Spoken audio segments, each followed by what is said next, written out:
All right, I'm excited to be back with you, Ed. Can you tell everybody who you are?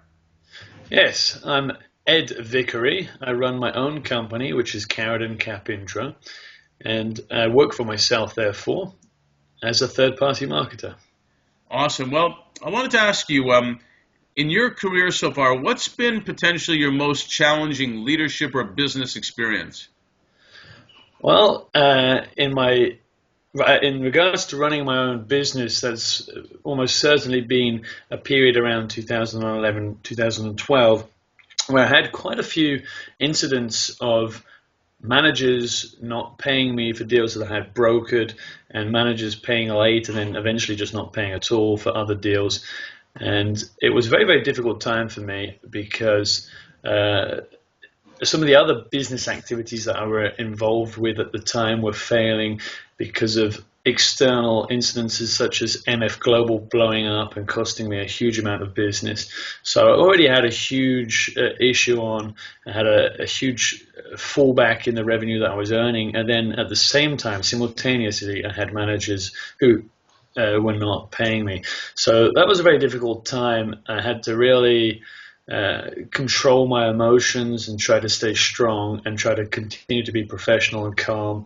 And when you're doing third-party marketing, you have to be very lively, you have to be very positive, you have to be happy. Nobody wants to speak to people or spend time on the telephone with someone who's depressed or sad because they're losing copious amounts of money and people are not paying them, which is extremely frustrating. So it made it very, very hard to do my day-to-day business.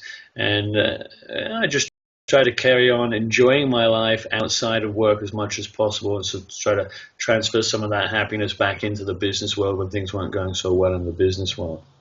I think that's a good experience for everybody, especially young people. It's not always going to be great, but you got to persist, and whoever endures usually can win, right? Sure, I think if you work in an admin role or you're a trader and you don't have to deal with people and you can be grumpy and grouchy inside, it Right. might not affect, well, as a trader, if you're going through emotional turmoil, it might affect your performance. But there are many roles in which if things aren't going too well, it's not going to massively affect your ability to carry on with your job. But as a third party marketer, when you're dealing with people, in any sort of sales capacity, and third-party marketing is brokering, but it's still sales, really. You need to be happy and positive and lively. That's very difficult if things are hard for you or going not so well for you at that time. Good for you. From breakdown comes opportunity. Thanks for sharing that. It's okay. You're welcome, Mark.